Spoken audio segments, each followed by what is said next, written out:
Hola a todos y bienvenidos al cuarto apartado de la unidad 5. En este vídeo nos vamos a centrar principalmente en dos de los conflictos que se desarrollaron en época clásica en la historia de Grecia. El primero de los conflictos son las guerras médicas que enfrentaron a diferentes polis griegas en contra de un invasor, de un conquistador extranjero, en este caso los persas aqueménidas que provenían que provenían de Asia, ¿vale? Y bueno, un segundo conflicto que finalmente se va a desarrollar entre las dos polis principales de Grecia, entre Atenas y Esparta. Por lo tanto, en primer lugar, estaríamos hablando de una guerra en contra de un invasor extranjero. Y luego, en segundo lugar, estaríamos hablando de un conflicto por el control entre dos potencias, entre dos polis griegas, por el control y, bueno, pues de alguna manera por el control del comercio, por el control logístico de todo el territorio de la Hélade. El primer conflicto del cual vamos a hablar son las guerras médicas. Las guerras médicas se van a desarrollar principalmente en el siglo V antes de Cristo, pero bueno, vamos a ir un poco hacia atrás y vamos a intentar entender quién es el responsable del inicio de este conflicto. Bueno, a mediados del siglo VI antes de Cristo, los persas, que eran un pueblo asiático, toman la decisión bueno, de iniciar un proceso de conquista, ¿vale? Es un imperio que se está expandiendo, está aumentando sus territorios y que finalmente van a empezar a someter polis, ciudades griegas, del territorio de Asia Menor y las islas cercanas. Para que me podáis entender, a ver, vuelvo a un mapa que hemos visto en anteriores vídeos, que es este. Bueno, aquí tenemos el mapa de la Hélade y, bueno, pues aquí actual y este es el territorio de Asia Menor.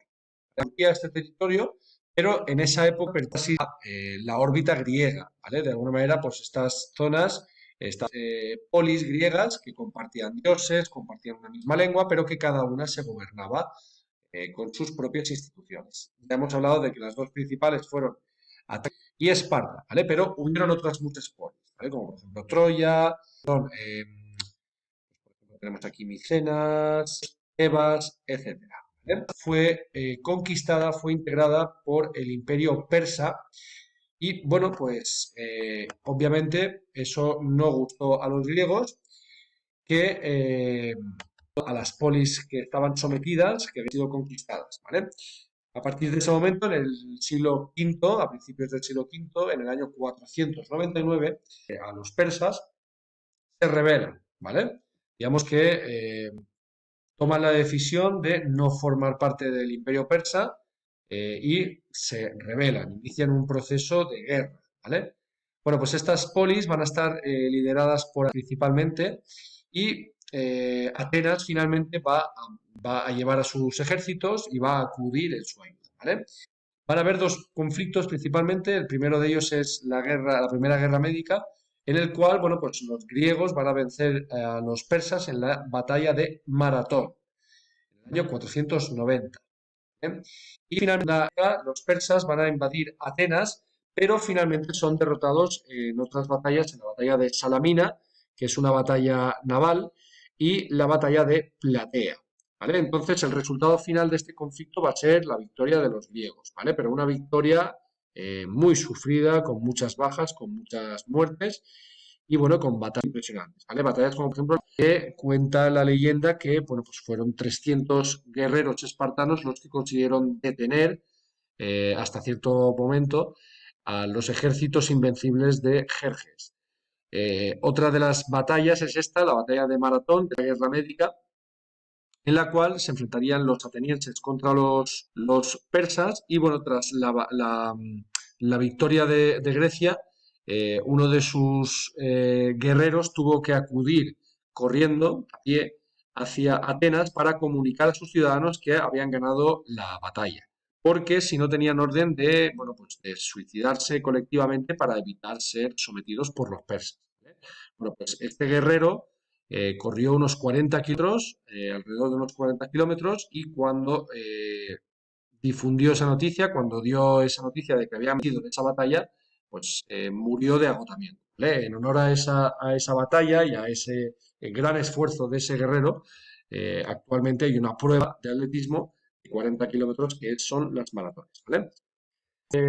Las guerras del Peloponeso, ¿vale? En plural, que se desarrollarían, bueno, pues en el 477 a raíz de una serie de alianzas, ¿vale? En el 477 antes de Cristo, seguimos en el siglo V, se forma lo que se conoce como la Liga de Delos. Esta liga estaba liderada por una de las potencias más importantes en este momento, que era era la polis de Atenas. Y bueno, pues esta liga lo que básicamente hacía era una unión de diferentes polis, de diferentes ciudades, que se unieron a nivel militar y a nivel económico para mantener una flota, una serie de barcos de guerra, para poder defenderse en caso de una nueva invasión por parte de los persas, ¿vale? Bueno, el dinero recaudado de esa unión, de esa alianza, se guardaba básicamente en Delos, bajo la protección de Atenas, y bueno, pues Esparta, sintiéndose amenazada ante el liderazgo de Atenas, de todas las polis griegas, forma su liga independiente. En este caso, forma la Liga del Peloponeso. Bueno, pues estas dos ligas, en fin, estas dos alianzas, por así decirlo, entran en conflicto en el año 431, entre que, bueno, pues desataría ese inicio de esa guerra del Peloponeso entre Atenas y Esparta y sus respectivos aliados, ¿vale? Bueno, podéis ver en este mapa un poquito cómo estaban repartidos esos territorios. Como podéis ver, la zona del Ática, toda la zona que tenéis coloreado en naranja, formaba parte de la Liga de Delos, que estaba, como ya os he dicho, pues estaban siendo aliados de Atenas, ¿vale? Pero luego, pues, Esparta, en este caso, forma la Liga del Peloponeso, que agruparía, pues, diferentes territorios, como es el Peloponeso, la zona de Beocia y la zona de Macedonia. ¿De acuerdo? Bueno, pues se iniciaron una serie de conflictos, una serie de batallas y finalmente este conflicto acabó con la victoria de Esparta en el año 404 a.C., ¿vale? Sin embargo, lejos de empezar una nueva era de apogeo, de auge, y por lo tanto Grecia va a entrar en una etapa de crisis interna y en una nueva fase de luchas internas. Esto obviamente va a debilitar mucho a los griegos y a partir de ese momento, pues Grecia, digamos que estuvo un poco sometida al poder de otros territorios, ¿vale? En este caso, Macedonia va a ser uno de los territorios que va a tomar el relevo y que se va a hacer con el control de toda Grecia, destacando a diferentes líderes, por ejemplo, como es el caso de Filipo y su hijo Alejandro Magno, que conformaría un imperio enorme, ¿vale? Bueno, pues hasta aquí la época clásica, hasta aquí estos dos conflictos que os quería comentar de la época clásica del siglo V, las guerras médicas y las guerras del Peloponeso. Espero que os haya servido y nos vemos en clase. Un saludo.